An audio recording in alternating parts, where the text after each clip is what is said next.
Morning students, सुप्रभात सभी को। Today we are going to start a new chapter that is urban administration. इससे पहले हमने जो चैप्टर पढ़ा था वो था रूरल एडमिनिस्ट्रेशन, जिसमें गांव के इलाके में एक विवाद की कहानी हमने पढ़ी। उसके बाद कौन कौन से ऐसे व्यक्ति हैं जो रिस्पॉन्सिबल होते हैं अलग अलग प्रकार के काम करने के लिए गांव के इलाकों में, रूरल एरिया में। अब इस चैप्टर में हम पढ़ेंगे अर्बन एडमिनिस्ट्रेशन के बारे में, यानी कि अर्बन एरियाज़ में, शहरी इलाकों में कौन कौन से लोग जिम्मेदार होते हैं अलग अलग प्रकार के कामों के लिए।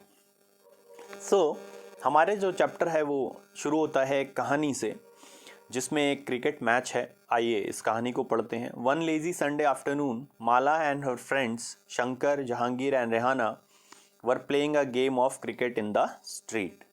Shankar had bowled a good over, and although he nearly managed to get Rihanna out, she was still batting. तो शंकर ने बहुत अच्छा ओवर कराया जिसमें रेहाना आउट होने वाली थी, पर रेहाना अभी भी बैटिंग कर रही है, तो वो बहुत फ्रस्ट्रेट हो जाता है, परेशान हो जाता है। इस फ्रस्ट्रेशन के चलते ही bowled a short ball and hoped she would hit it for an easy catch. उसने एक छोटी बॉल कराई और सोचा कि इस पे आसानी से एक कैच दे देगी। Instead Rehana hit the ball so hard and so high that the street light broke. ऐसा उसने सोचा था कि रेहाना आउट हो जाएगी, ऐसा कुछ नहीं होता है, पर उसका उल्टा हो जाता है और वो इतनी तेज मारती है बॉल को कि स्ट्रीट लाइट टूट जाती है। Rehana screamed, oh no, look what I have done. Shankar said, yes, we forgot to make a rule that if you break the street light you are automatically out. हम एक रूल बनाना भूल गए कि जो भी स्ट्रीट लाइट तोड़ेगा वो आउट हो जाएगा। तो आगे क्या हो रहा है इस क्रिकेट मैच की स्टोरी में, इसको देखते हैं। But Mala, Jahangir and Rehana were worried about what happened and they told Shankar he would better stop thinking about the wicket. तो शंकर भी विकेट के बारे में सोच रहा है और बाकी तीनों बच्चे क्या सोच रहे हैं कि जो स्ट्रीट लाइट टूट गई है उसका क्या होगा। Last week they broke Nirmala मौसीज window and had spend their pocket money to have it replaced. पिछले हफ्ते उन्होंने निर्मला मौसी की जो खिड़की है, जो कांच है, उसको तोड़ दिया था और अपनी पॉकेट मनी से उसको रिप्लेस कराया था, सही कराया था। Would they have to dish out money again from their pockets. तो क्या उनको अब फिर से अपनी पॉकेट से पैसा देना होगा। बट हु वुड दे पे दिस टू। अब वो किसको ये पैसा देंगे। To whom the lights on the street belong. जो स्ट्रीट पे जो लाइट्स हैं वो किसको बिलोंग करती है, यानी कि कौन उनका मालिक है। Who changed them, और कौन उनको चेंज करता है। तो बहुत सारे सवाल उनके दिमाग में स्ट्रीट लाइट को लेकर आ रहे थे कि किसकी वो स्ट्रीट लाइट है, कैसे उसको सही कराना है, क्या हमें पैसे देने होंगे, एसेट्रा। तो आगे देखते हैं वो किसके पास जाते हैं इसके लिए एडवाइस लेने। रेहाना's house was the closest and they run and told her mother what had happened.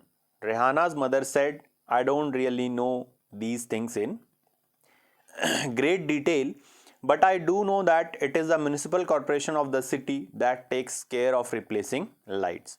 The best person to ask would be Yasmin खाला.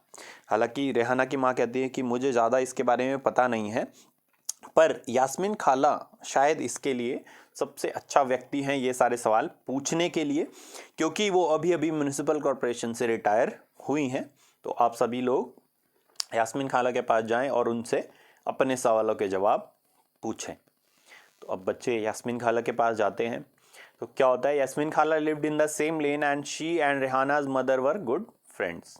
द चिल्ड्रन ran to खाला's house and when she opened the door they began to tell her what had happened all at once. तो जैसे ही उन्होंने दरवाज़ा खोला वो एक साथ सभी बच्चे सारी कहानी बताने लगे। When they asked about the street light, Yasmin Khala laughed and said, there is no person that you can pay the money to. जब स्ट्रीट लाइट के बारे में उन्होंने सवाल पूछे कि ये स्ट्रीट लाइट जो है वो किसकी है, कौन इसको सही कराता है, किसके लिए इसको पैसे देने हैं, तो वो थोड़ा हंसी और बोले कि ये जो स्ट्रीट लाइट है ये किसी एक व्यक्ति की नहीं होती है। There is a big organisation called the municipal corporation. एक बहुत बड़ी संस्था जिसको म्यूनिसिपल कॉरपोरेशन कहते हैं, वो स्ट्रीट लाइट्स को की देखभाल करती है, उनको सही कराती है अगर ख़राब हो गई हैं, टूट गई हैं, गार्बेज इकट्ठा करती है, वाटर सप्लाई पहुंचाती है, स्ट्रीट्स को क्लीन करती है, मार्केट को क्लीन करती है, एसेट्रा। तो म्यूनिसिपल कॉरपोरेशन के कुछ काम यास्मीन खाला ने बच्चों को समझाए कि जो म्यूनिसिपल कॉरपोरेशन है वो रोज़ के जो प्रॉब्लम्स हैं लोगों की और जो क्लीननेस की बात है उन सबको मैनेज करती है।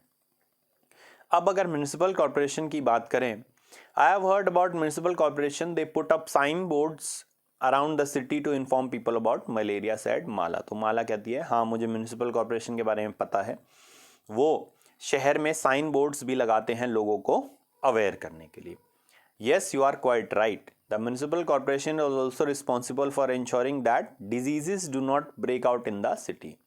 तो अब यास्मीन खाला क्या कह रहे हैं, हाँ आप सही कह रहे हो, ये जो म्यूनिसिपल कॉरपोरेशन है वो इस चीज़ के लिए भी रिस्पॉन्सिबल होता है कि जो बीमारियां हैं वो शहर में ना फैलें।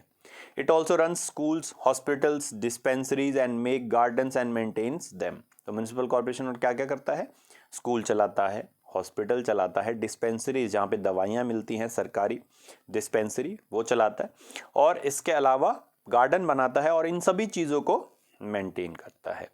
Then she added our city Pune is a big city. तो फिर यास्मीन खाला कहते हैं कि हमारा जो शहर है पुणे वो बहुत बड़ा शहर है। तो अब कुछ सवाल हैं आपके सामने जो आपकी बुक में दिए हुए हैं। List any 4 task done by the municipal corporation. कोई भी 4 कार्य आप लिखिए जो म्यूनिसिपल कॉरपोरेशन करता है। तो मैंने आपके लिए कुछ काम लिख के हैं, देखते हैं इनको। वाटर सप्लाई इंश्योर करता है, इसके अलावा इलेक्ट्रिसिटी सप्लाई, इसके अलावा हेल्थ सर्विसेज हॉस्पिटल्स बनाता है और उसको मेंटेन करता है, इसके अलावा सैनिटेशन एंड क्लीनलीनेस साफ सफाई और जो गार्बेज कलेक्शन है वो काम करता है, उसके अलावा अर्बन पॉवर्टी एलिवेशन जो शहरी इलाकों में जो लोग रहते हैं उनकी जो गरीबी है उसको दूर करता है, अलग अलग प्रकार की सुविधाएं उनको फ्री में या सब्सिडाइज रेट पर पहुंचाकर। इसके अलावा फायर सर्विसेज को देखता है, अगर कहीं पे आग लग जाए तो ऐसी सेवाएं भी उनके पास होती है जिसमें फायर ब्रिगेड होता है और उसकी गाड़ियां होती हैं जो आग को बुझाती हैं। And they also develop parks and schools, park और स्कूल भी वो बनाते हैं। Therefore, a municipal corporation has lot of works which they do.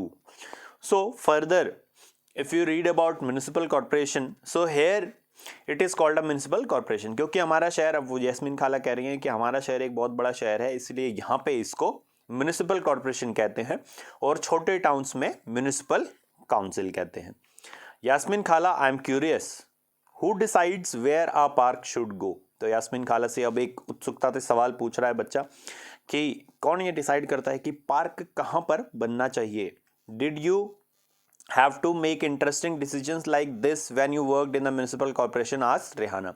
तो रेहाना पूछ रही है कि पार्क कहाँ जाता है या ऐसे जो इंटरेस्टिंग निर्णय है, क्या आपने भी ऐसे कोई इंटरेस्टिंग निर्णय लिए।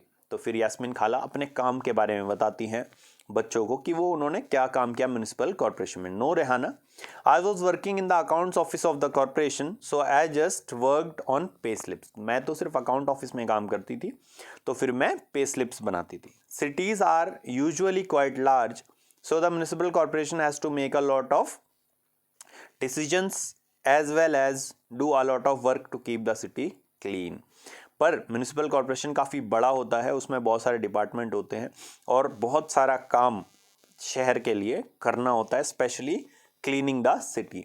The decisions like where a park or a new hospital should go are usually made by the ward councillors. ऐसे निर्णय कि पार्क या हॉस्पिटल कहाँ पर होना चाहिए ये वार्ड काउंसलर्स मिलके यह डिसीजन लेते हैं। तो अब बात आ रही है वार्ड काउंसलर की, तो देख लेते हैं वार्ड्स क्या होते हैं और उसके बाद वार्ड काउंसलर क्या होते हैं। The city is divided into different wards and ward councillor get elected. कोई भी शहर, जैसे आप इस मैप में भी देख सकते हैं, को अलग अलग हिस्सों में बांट देते हैं ताकि उन हिस्सों को अच्छे से मैनेज किया जा सके, उनकी समस्याओं को आसानी से सॉल्व किया जा सके, और इन छोटे छोटे हिस्सों को हम कहते हैं वार्ड्स। और हर एक वार्ड से जो व्यक्ति जीत कर आता है उसको कहते हैं ward councillor. The complicated decisions that affect the entire city are taken by group of councillors who form committees to decide and debate issues. For example, if bus stand needs to be improved or a crowded marketplace needs to have its garbage cleared more regularly, or there is a nala or drain that cuts through the city that needs cleaning, etc., it is these committees for water, garbage collection, street lighting, etc., that decide on the work to be done. तो एक example दे रहे हैं कि एक crowded जो bus stand है उसको बड़ा करना है, या फिर गार्बेज को साफ़ करना है, या ऐसे और भी जो कई डिसीजन लेने हैं ड्रेन को साफ़ करने के, वो सारे निर्णय मिलकर कौन लेता है? Ward councillors. आगे अगर बात करें वार्ड्स और वार्ड काउंसलर की, when the problem are within a ward then people who live in the ward can contact their councillor. जब समस्या जो है वो वार्ड के अंदर की होती है और उसको अंदर ही सुलझाया जा सकता है, तो लोग अपने वार्ड काउंसलर से जाकर मिलते हैं। For example, if there is a dangerous electric wire hanging out down, then the local councillor can help them in get in touch with electricity authority. तो लोकल काउंसलर ऐसी समस्या को आसानी से सॉल्व करा सकते हैं जो इलेक्ट्रिसिटी कमेटी उन्होंने बनाई है। तो वार्ड काउंसलर्स जो हैं या जो एक म्यूनिसिपल कॉर्पोरेशन उसमें अलग अलग कमेटी समिति बनाते हैं जो अलग अलग प्रकार की समस्याओं को देखती है। तो फर्दर अगर बात करें, while the councillors committees and councillor decide on issues, the commissioner and the administrative staff implement these।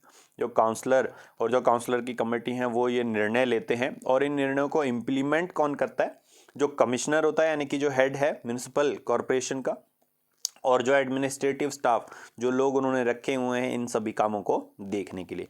The commissioner and the administrative staff are appointed and the councillors are elected. जो commissioner और administrative staff होता है उनकी नियुक्ति होती है, उनको job पर रखा जाता है सैलरी पर, और जो म्यूनिसिपल काउंसलर्स होते हैं वो हर एक वार्ड से लोग उनको वोट देकर चुनते हैं। अब वार्ड्स और वार्ड काउंसलर की आगे बात करें, so how are these decisions made? Asked Rehana who never gave up on her train of thought. तो रेहाना की जो ट्रेन है, जो विचारों की, उसके दिमाग में अलग अलग जो विचार और सवाल आ रहे हैं वो बार बार पूछती जा रही है।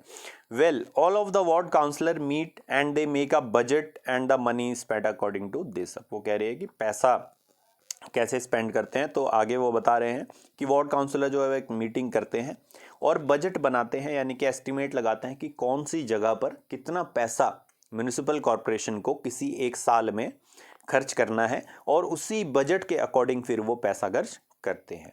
The ward councillor try to ensure that particular demands of their wards are placed before entire council. These decisions are then implemented by administrative staff, said Yasmin Khala, enjoying the questions। ठीक है, तो वो questions को enjoy कर रही हैं और उनके क्वेश्चंस के आंसर दे रही हैं बच्चों की जो क्यूरियोसिटी है।